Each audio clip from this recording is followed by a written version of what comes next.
Hello everyone, Daniel Kerr here, and there'll be a little bit of noise in the background. My son is a genius and he's making some music. Anyway, in just a couple of minutes I want to address the new Electribe Sampler.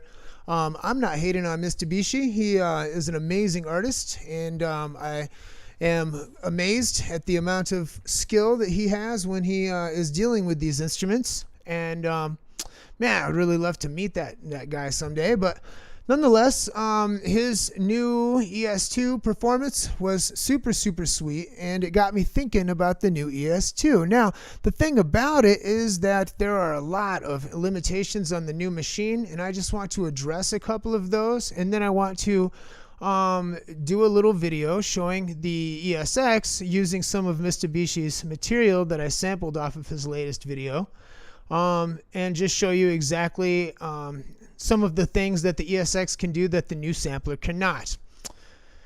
Now, I think the most popular features of the ESX and the Electribes was the the ability to tweak both parameters of the effects at the same time, and also to be able to link those effects. That was really powerful. In the new unit, you can't do that. You have one insert effect with one editing parameter, and then you have a global effect, and you have to use that XY pad that is very sensitive and weird, and the timing's off, and it just is not a good implementation. Also, the arpeggiator on the ribbon controller for the ESX was amazing, and the arpeggiator with the XY pad on the new ES2 is terrible. Song mode is something that is missing. Everybody misses the song mode except for me. I never used the song mode on the ESX, so I'm not even going to address it. Again, the effects chains, that was really sweet. I already mentioned that. Editing motion sequences, micro editing motion sequences, that was a huge thing that I need in order to snap my parameters back to normal on every downbeat when I mangle a sample. I can mangle it. You'll see in the video how I really mangle certain samples, and then every 2 bars they snap back to normal. That's really important for my playing style. Multiple outputs was really beautiful. I loved some of the ESX effects were lackluster at best. I'm talking about the compressor, which I use for snares still, the reverb, which I don't use really for anything, the distortion, which I think is terrible, grain delay, the grain shifter. These are weird things that just really aren't that great. So the best thing was for me to be able to, on the fly, without stopping the sequencer, send different instruments in real time to an alternative audio output, send them to external effects processors, including sidechain compression, by the way, and then feed them back into the input on the ESX. That was amazing. Polyphony has been addressed. It's nice that we have polyphonic.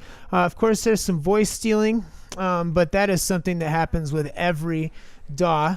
And anyway, the modulation of start and end points would be super sweet. I don't know what the ES2 modulation is going to be like. They're LFO, but if they included within the destinations the ability to modulate start and end points of samples, that will be a game changer. They have better effects. That's sweet. It would have been nice if they had longer pattern lengths, not shorter. Right off the bat in my video, you'll notice that the opening sample, the main hook is 8 bars. So right off the bat, this performance would be completely impossible on an ES2.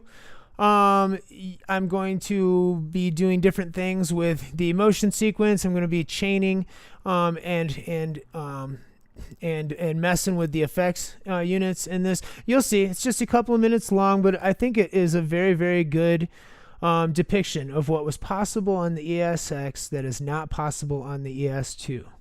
SnowMetal.org to check out my website, SoundCloud.com/SnowMetal to listen to my music.